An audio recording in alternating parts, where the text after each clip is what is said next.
No Fale Mais Sobre Isso desta semana, vamos falar com o psicólogo Jorge P. Pfeiffer sobre um dos assuntos mais importantes para o ser humano. É um assunto matriz. E você vai entender por que eu estou falando que é um assunto matriz, tanto para o indivíduo quanto para a vida social.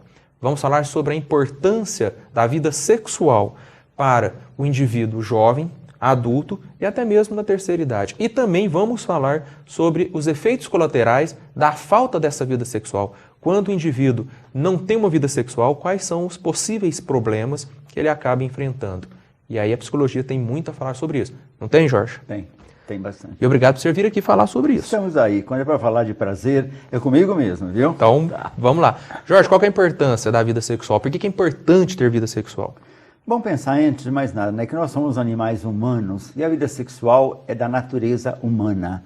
E na medida que nós temos esse exercício como naturalmente uma forma de continuidade, de prazer, se isso nos falta, alguma coisa está errado entre a nossa busca do prazer e a nossa convivência com as coisas que naturalmente estão à nossa volta. Em primeira instância, o animal vive na natureza e faz esse exercício naturalmente em etapas naturais, tanto na juventude quanto na fase tardia.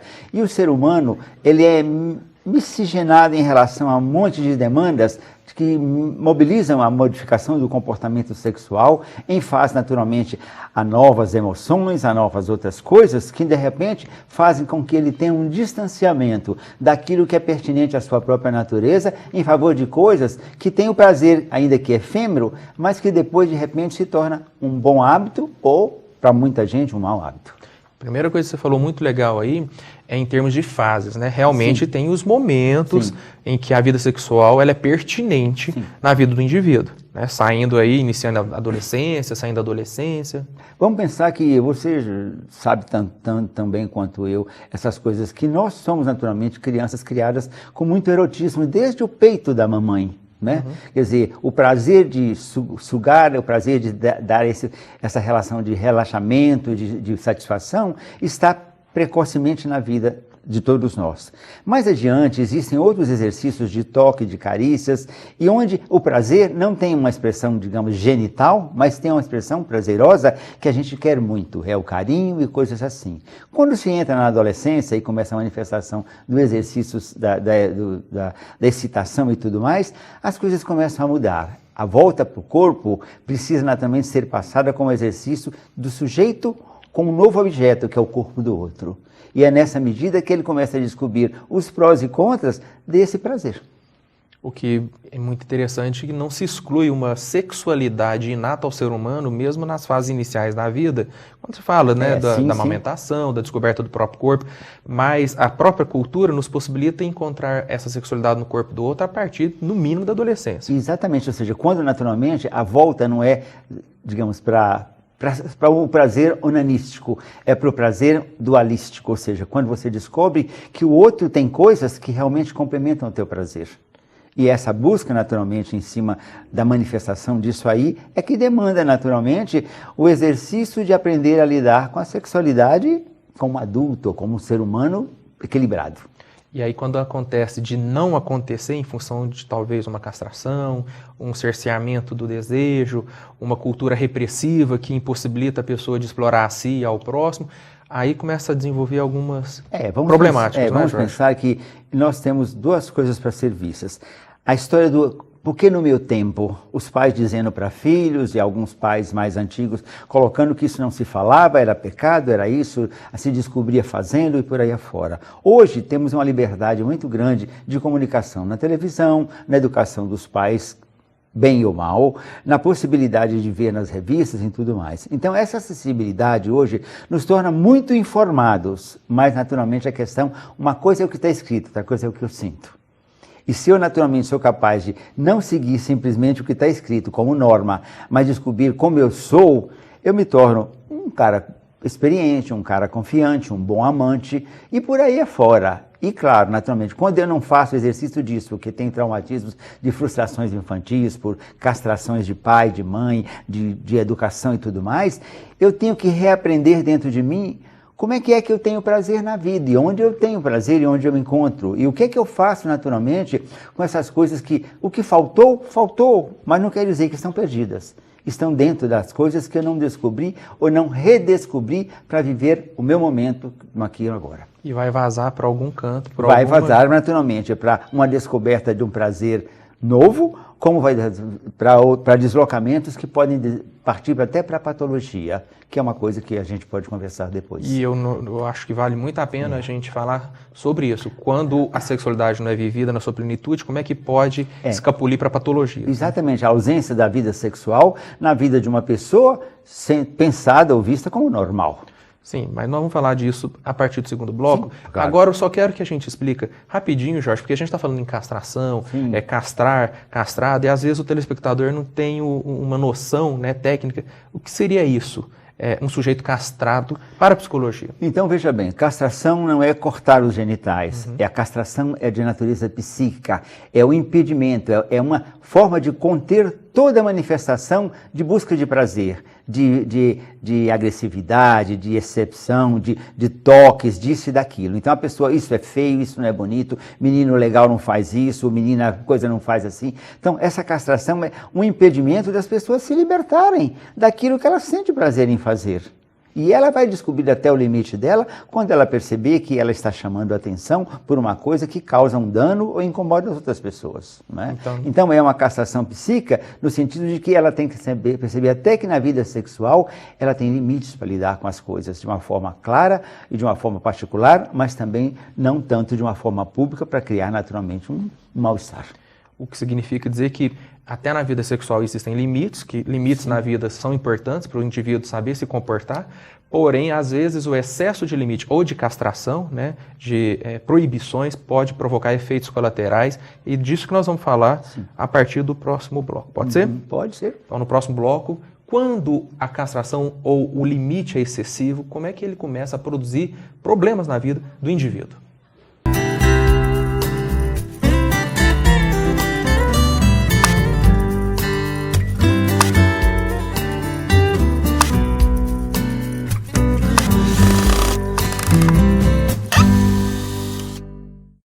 Tenha requinte e sofisticação em sua casa com a Ferro Móveis Design. Repleta linha de móveis, mesas, cadeiras, poltronas e objetos decorativos. Tudo para deixar qualquer ambiente mais bonito e confortável. Ferro Móveis Design. A combinação perfeita entre estilo, conforto e bom gosto. Avenida Fernando Vilela, 289, Martins. Fone 3214-5023.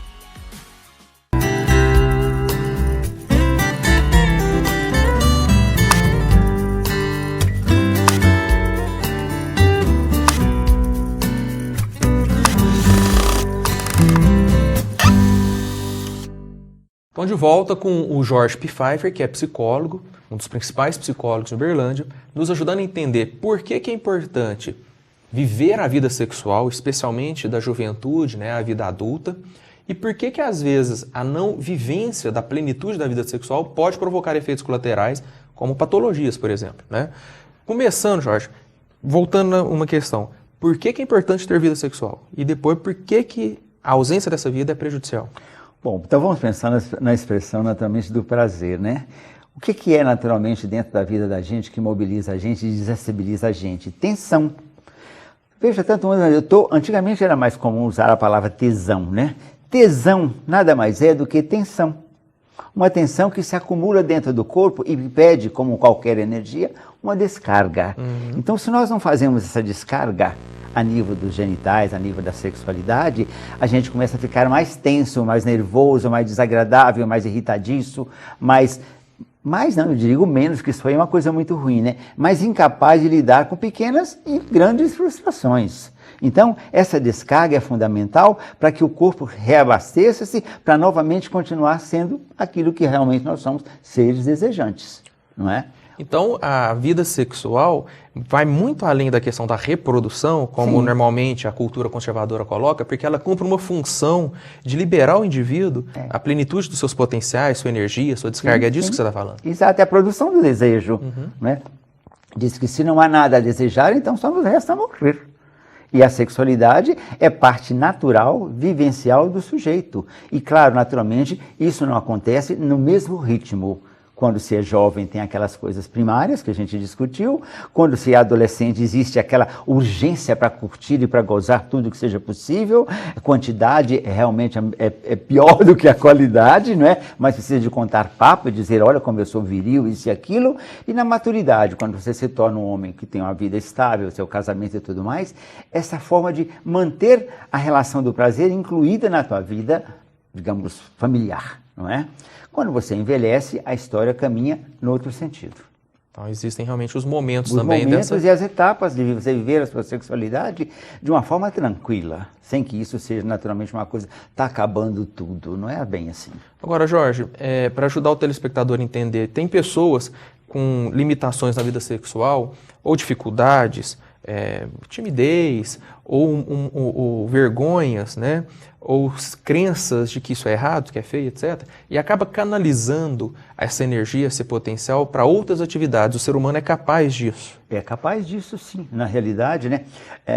Como naturalmente essa energia precisa ser descarregada, se busca naturalmente em trabalhos, em ocupações, em preocupações, em muitas movimentações, para que isso realmente seja utilitário dentro da vida interna dele. Então ele está tão sobrecarregado que às vezes chega em casa, quando a mulher o procura para uma intimidade, ele diz, estou muito cansado. Eu estou cansado demais, eu não dou conta, ou eu não quero, ou isso ou aquilo. Na realidade, o que ele está colocando é que ele tem uma sobrecarga tão grande de demandas que a sexualidade fica para depois. Quando chega no depois, não acontece. Ela já foi exaurida em outros deslocamentos, em outras necessidades que para ele tinha urgência. Olha só que interessante.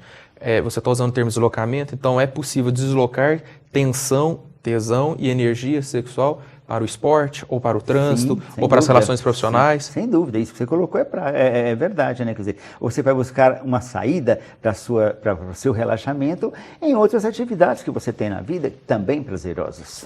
Agora, pode acontecer também da pessoa não conseguir descarregar para essas outras atividades e ficar com aquilo represado?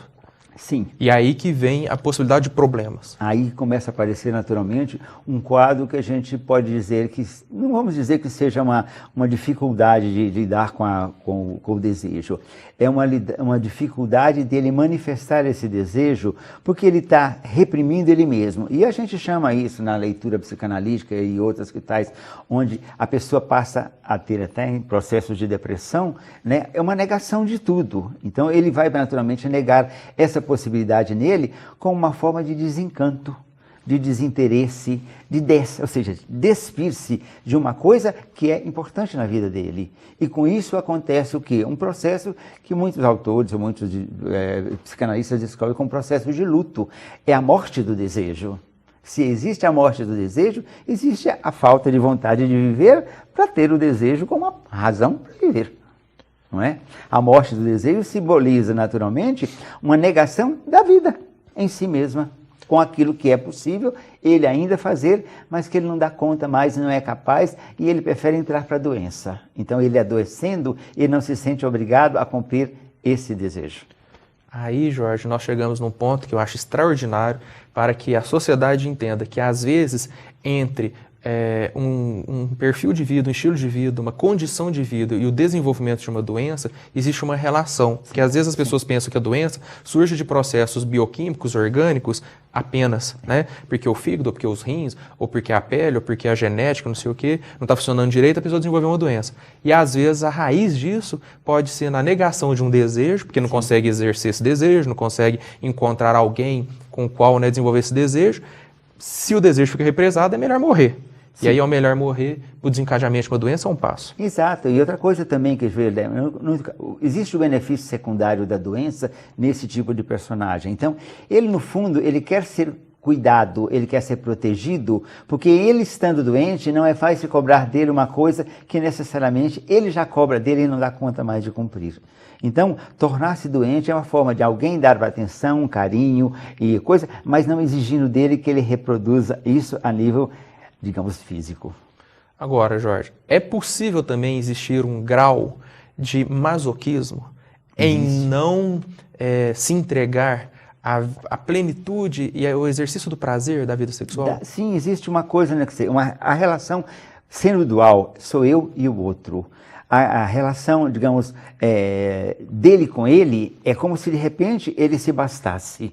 Ele busca, todo o prazer está dentro dele, ele não tem que compartilhar. É uma coisa egoísta, é uma coisa naturalmente narcisista, é uma coisa do tipo, eu não preciso de ninguém para eu ser feliz, eu tenho tudo como eu quero.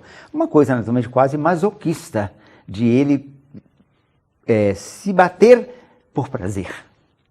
O prazer na dor. O prazer na dor, o prazer nessas coisas pesadas, danosas, onde para os outros, não, você está acabado, você está arrebentado, você está machucado. Não, isso não é nada. Só ele extrai esse prazer porque é uma coisa dele mesmo, onanista. Né? Quer dizer, é uma forma masturbatória dele vivenciar o prazer que ele não faz com a companheira ou com o companheiro, sei lá, como ele quiser, né? Em relação à própria necessidade dele achar que ele é tão autossuficiente que ele se basta. Ele não precisa de nada nem de ninguém. Perigoso. E aí você está falando, e talvez o telespectador possa até se lembrar de pessoas que, porventura, têm um prazer em fazer outras sofrerem. Sim, né? Claro. Porque já que não tem o prazer original do sexual livre, legítimo em casa... E aí acaba canalizando isso para infligir dor a outros. Exato, causar no outro uma frustração também. Quer dizer, na realidade, como as pessoas não se revelam nessas coisas tão íntimas, um casamento, uma mulher começa a dizer, olha, não me procura mais, não tem mais interesse, deixa eu amar, ou vai ver que tem outra, essas bobagens todas. Claro, na realidade, o sujeito, ele está mal com ele mesmo, só que ele não tem coragem de revelar para o outro, para o parceiro ou para a parceira, que realmente aquilo lá é de outra ordem.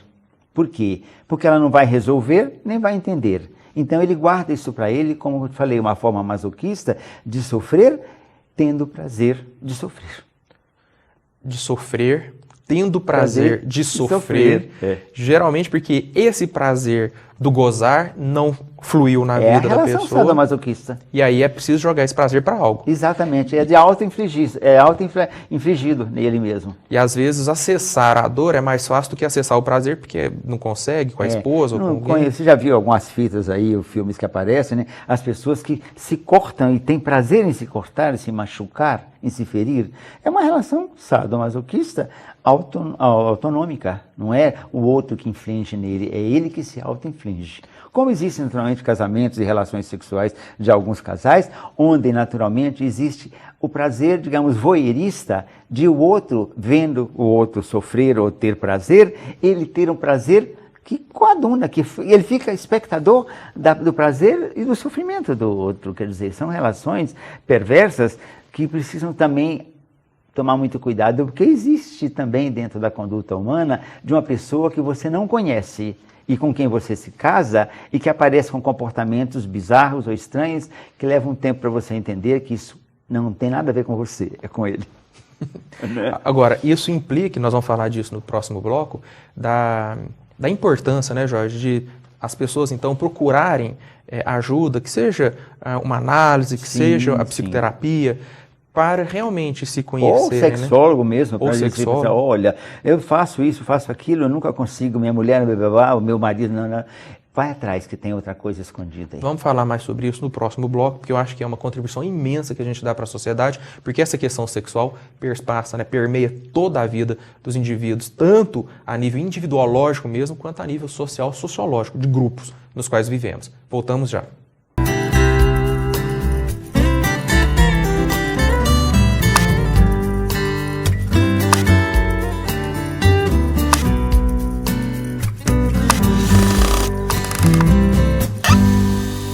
Traga mais cor para o seu mundo com as tintas da Center Tintas. Aqui você encontra completa linha de tintas imobiliárias e automotivas. Revendedor exclusivo Tintas Super Vinil. Estamos em novo endereço com um amplo espaço e estacionamento próprio para melhor lhe atender. E tem promoção para você. Tinta Souvenir Clássica Max, R$ 159,50. Center Tintas, Avenida Vasconcelos Costa, 750, bairro Martins. Fone 3291-3100.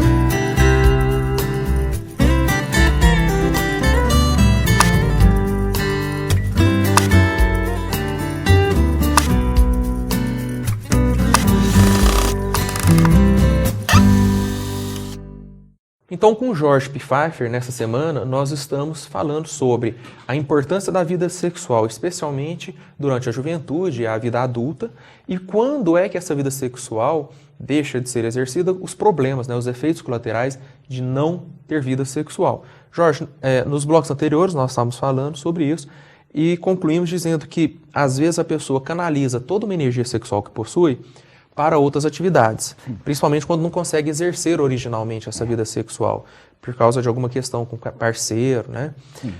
É óbvio que a sociedade oferece recursos e instrumentos para ajudar quem está sentindo que tem uma vida sexual aquém do que poderia ou desejaria.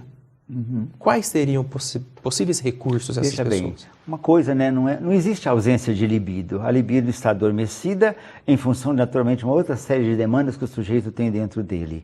Então, na medida que o sujeito começa a perceber que está havendo desacordos entre ele e a parceira, ou as relações dele com outros colegas e situações por aí, não é? Ele vai ter que, naturalmente, se ver, né, dizendo o que há de errado comigo, o que eu não quero mais, que eu não desejo, que eu não tenho tesão, isso e aquilo. Alguns procuram naturalmente na medicina essa saída, tomando naturalmente hormônios, estimulantes, hoje em dia até a febre do Viagra e outros que vieram depois, mas isso naturalmente é como se você precisasse de um instrumento para você pensar no seu desejo. Quer dizer, se você não tem exercício, desejo, não tem nenhuma estimulação, existe uma maquininha que faz aquilo funcionar. Por quê? O toque excita e desarma naturalmente aquela arma guardada do sujeito se protegendo. E com isso ele se libera, tem a ereção, realiza naturalmente a vida sexual, mas ele forma também uma dependência. Toda vez que ele tiver que naturalmente ter um relacionamento sexual, ele vai ter que tomar o remedinho dele, ou esse indutor do prazer ou da fantasia. Isso é prejudicial porque as coisas da natureza dele vão ficar todas abdicadas e ele vai naturalmente entrar num processo onde, muito precocemente, ele deixa de ser uma pessoa natural e autêntica. Ele começa a envelhecer sem necessidade, tomando tanto remédio que acode, mas não resolve. Nesse sentido, é preciso tomar muito cuidado no tipo de medicação e no momento que esse sujeito está vivendo, na idade que ele tem, para que ele perceba que existem etapas onde se é mais ou se é menos, né?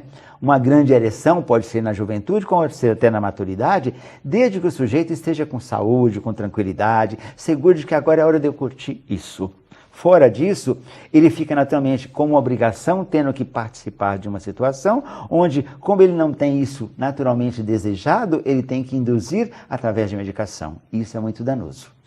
É danoso e pode ser realmente problemático porque ele acaba usando de um artifício, como eu disse, artifício, né? Então artificial, para desenvolver um comportamento que a nível subjetivo tem algo impedindo. Aí fica um conflito, né? O remédio liberando e o psiquismo freando. E fora disso também tem a questão naturalmente, né? Que na medida que ele não tem essa recorrência, ele começa a entrar em depressão do tipo, minha vida acabou. Eu só funciono se estiver tomando remédio. Então eu não existo mais como homem. Um ataque à própria virilidade. Aquilo que eu tinha como natural já acabou. Eu agora sou um homem artificial, não estou prestando para nada. E começa a colocar a autoestima dele desse tamanho em cima de uma bobagem. E que só vai piorando. Que só vai piorando. Quanto menos ele dá nota boa para ele, mais desclassificado ele se sente. Aí ele vai naturalmente juntar para um monte de colegas velhinhos para falar da negócio do outro, do cafezinho não sei aonde, da viagem que fez, mas que não gostou. Ele está sempre não. E contando naturalmente uma história de alguém que está digamos, em evidência. Claro, coloca falando bem e coloca falando mal também. Vai chegar a vez dele também. Tudo isso aí é bobagem, onde ele está. Isso aí é muito ruim, porque você tece uma máquina patológica em cima, naturalmente, só de dificuldades. Isso não é uma coisa saudável para um papo de dois homens que, numa idade madura, pode discutir do que já foi e do que é possível hoje com tranquilidade e segurança. Isso não exclui o fato, né, Jorge, e acho que a gente tem que tocar nesse assunto, de que realmente possam haver problemas naturalmente orgânicos que pedem medicação, que pedem acompanhamento médico, porque o corpo deu algum problema físico orgânico. Exato, quer dizer, tem remédios que você tem que tomar e que não pode tomar porque afetam outras coisas, mas tem que saber naturalmente naquele momento qual é o problema do sujeito. Se é um problema físico de saúde, ele vai cuidar da saúde. Não, mas isso vai atrapalhar minha... Se atrapalhar, depois volta. Aquilo está dormindo lá e mais adiante, futuca que sai.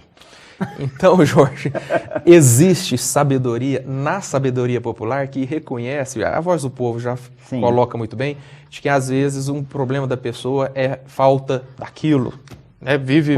Pode sim, porque ele foi criado para naturalmente ter um desempenho naquilo. E desde pequeno ele aprendeu que se ele é aquilo ou faz aquilo, ele é bom, ele é homem, ele é importante, ele é capaz, ele é viril, isso e tudo mais. Quer dizer, fortalece a idealização masculina, que não digo que está em extinção, mas que não está também com essa bola toda, porque existem tantas outras coisas hoje para fazer um homem também importante. Agora, nós falamos muito sobre o homem, mas de forma generalizada. É para homens e mulheres. Da mulher também, e mulheres, né? Existem mulheres que são naturalmente indiferentes à intimidade sexual, porque o prazer dela está em outra ordem. E é prazer mesmo, viu? E para a mulher é uma situação, às vezes, um pouquinho mais complicada, porque existe toda uma interdição cultural, Sim. da liberalidade do seu próprio corpo, de conhecer a si, de se entregar ao prazer do sexo com seu parceiro ou sua parceira. Isso. Então, veja bem, a revolução sexual trouxe essa suposta ou pretensa liberdade de você viver com seu desejo. Mas na medida em que isso, naturalmente, passa por determinadas culturas, de uma forma tranquila, e para algumas muito restritivas ou muito exigentes ou cobradoras, a mulher começa a fazer o silêncio da própria vida sexual e ela faz as opções dela sem que isso se revele como, digamos, uma falha, mas como naturalmente uma busca e uma saída para que ela naturalmente se sinta capaz de naturalmente ter a vida sexual bem. Só que aí, Jorge, nós entramos num novo universo, que é a questão da cultura sobre a sexualidade, a revolução sexual, o papel da mulher, as liberdades da mulher. E eu te convido para a gente continuar essa conversa no programa da semana que vem. Tudo bem, no próximo programa, vamos falar. O Jorge estará aqui conosco falando sobre sexualidade ainda, né? Para os homens e as mulheres, mas tocando na questão da mulher hoje. Ok? Pode ser? Pode. Jorge, agradeço a sua participação. Eu também, toda vez que preciso de realmente conversar sobre coisas agradáveis, que tem a ver também com sexo, né? Isso também é sexual, né? Eu vou estar presente. Então, já te convido para a gente continuar esse colóquio. Obrigado também pela sua audiência e continue nos assistindo, porque a gente está sempre trazendo assuntos que sejam úteis aos indivíduos e à sociedade. Até o próximo Fale Mais sobre isso semana que vem.